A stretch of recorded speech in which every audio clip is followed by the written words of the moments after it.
Welcome to the deep dive.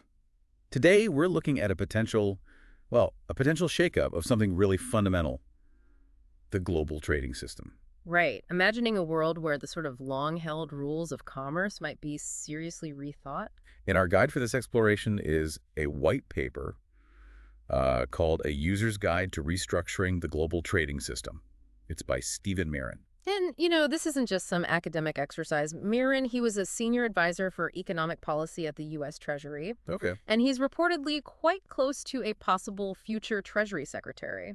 So this user's guide, which came out late last year, feels a bit like a real peek behind the curtain. A glimpse at potential policy directions. Exactly.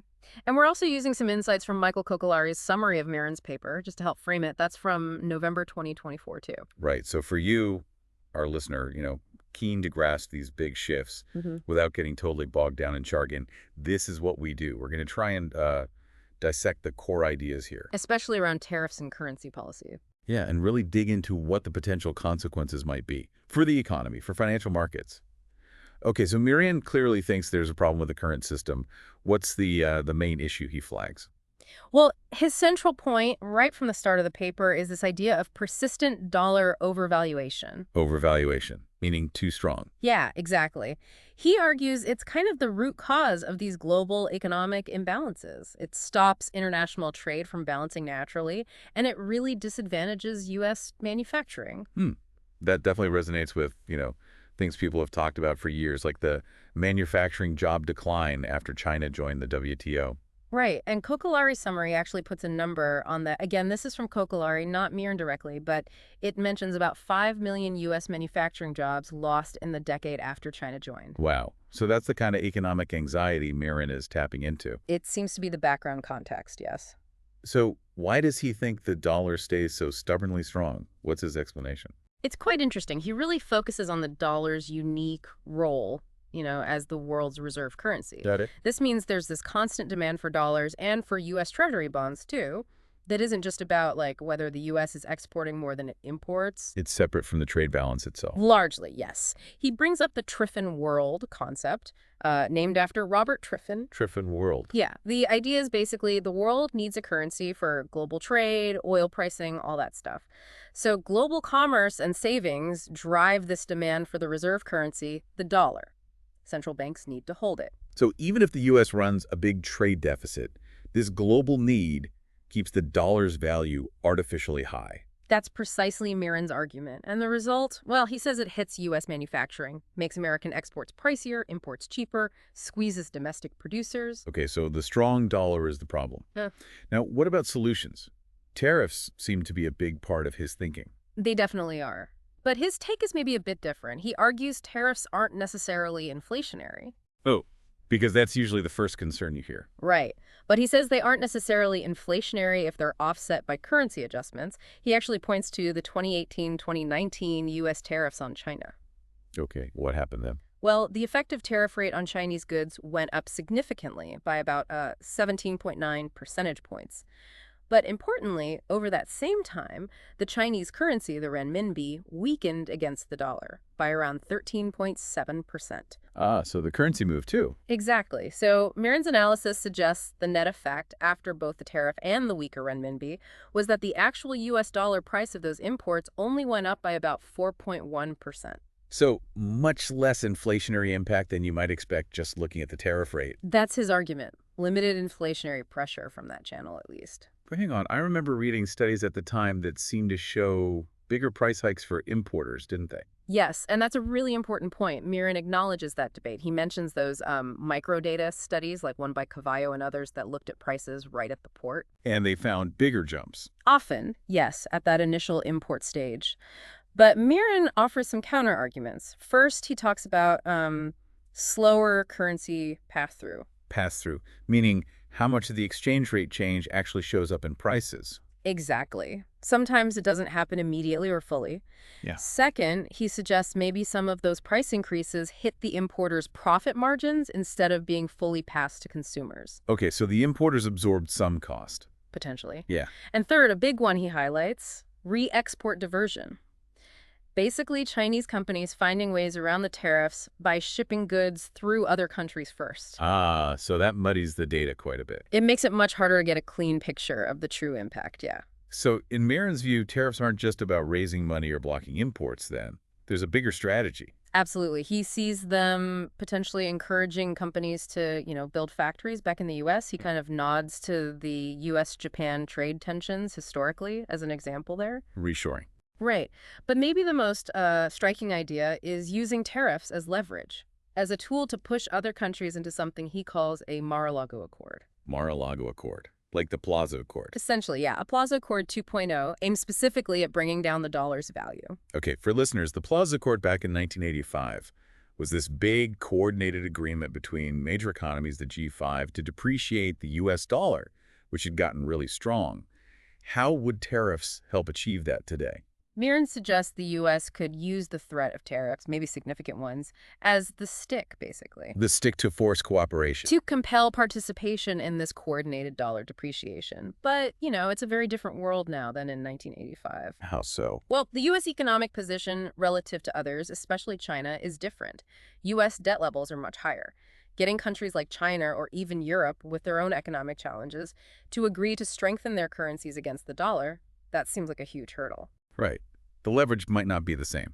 So this Mar-a-Lago Accord idea is the core of the currency policy proposal. What would it actually look like? The basic concept is using that tariff pressure to get everyone around the table to agree to weaken the dollar collectively. Uh-huh. Kokolari's summary also brings in a related idea from Zoltan Posar, linking the U.S. security umbrella to the financial system. Security and finance. How does that connect? The thought there is that countries under the U.S. security umbrella essentially help pay for it by buying long-term U.S. Treasury bonds, holding our debt. Okay. And how does that tie into weakening the dollar with this accord? Well, the proposed accord mechanism, combined with Posar's idea, might involve foreign central banks shifting their holdings, moving out of short-term dollar assets and into longer-term U.S. bonds. Selling short-term Yeah. dollars, that would push the dollar down. That would likely weaken the dollar, yes, making other currencies stronger and boosting U.S. competitiveness. And buying long-term bonds. What does that do? That could help stabilize U.S. long-term interest rates, preventing them from shooting up because of all these shifts. Posar's angle even suggests it could, sort of, shift the interest rate risk onto foreign taxpayers holding those long bonds. So the carrot is the ongoing security relationship. And the stick is the threat of tariffs. That seems to be the dynamic Miran envisions. It's a pretty radical rethinking, connecting trade, currency, and security so explicitly. It really is. But what if other countries just say no? They don't want to play ball with this accord. Does Miran think the U.S. can act alone on the currency?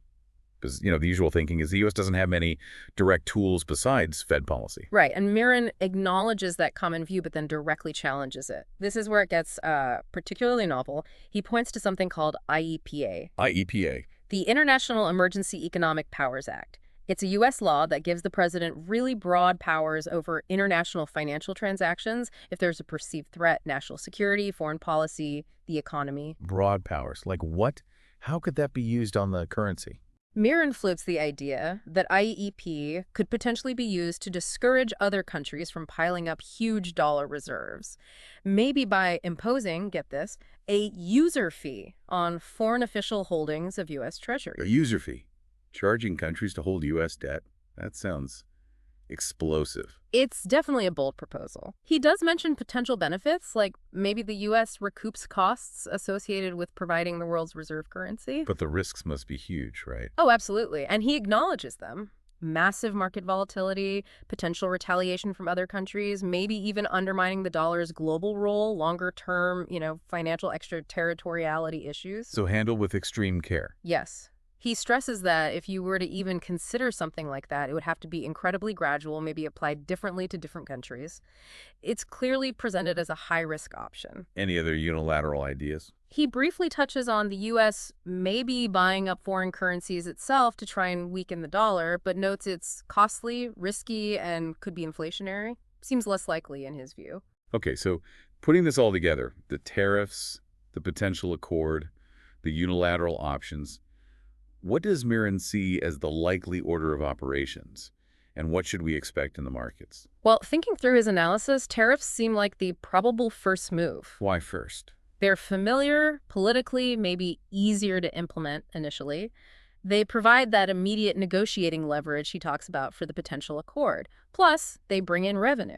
So tariffs first. What does that mean for the dollar initially? It suggests the dollar might actually strengthen at first when tariffs go up because of trade effects and perhaps safe haven flows. Strengthen first, before potentially weakening later if the currency policies like the Accord actually happen. That seems to be the potential sequence implied. He also mentions tariffs could potentially be removed later, maybe as a reward for countries that make big industrial investments in the U.S. Interesting. Like a bargaining chip both ways. Yeah. And would all countries be treated the same? He anticipates more differentiation, a clearer split in trade and currency policy between countries seen as friends or allies and those, well, not. Which could really reshape supply chains. Definitely. Big shifts in investment flows, potentially. And the overall market impact. Beyond the dollar's path. I think the big takeaway is the potential for significantly increased volatility, especially in currency markets, given these are major potential policy shifts being discussed. Makes sense. Uncertainty usually means volatility. And he also suggests this environment might push other countries to work harder on finding alternatives to the dollar for global trade, though he seems skeptical about how quickly they could actually succeed with that. Near-term alternatives are tough. Okay, let's try to wrap this up. Key takeaways for our listeners from this deep dive into Miran's user's guide and Kokolari's summary. I think the main thing is understanding this potential strategy, using tariffs quite aggressively, not just for protection, but as a lever. A lever to try and force a Mar-a-Lago Accord to devalue the dollar and rebalance trade. Exactly. And realizing that even unilateral currency actions, though risky, are apparently on the table in this framework. So it's crucial to grasp that these aren't just, abstract ideas. Given Miran's background and connections, these concepts could genuinely shape policy debates and maybe even actions. That's right. Which leads us to maybe a final thought for people to chew on. Okay. Miran's paper really highlights how interconnected trade, currency, and national security are or could become. So if we did see a major restructuring of the global trading system along these lines, what would the impact be beyond just the economic numbers? How might it ripple through geopolitical alliances, international stability, the bigger picture in the years ahead? Right. Thinking beyond the economics to the broader global consequences, definitely something to consider.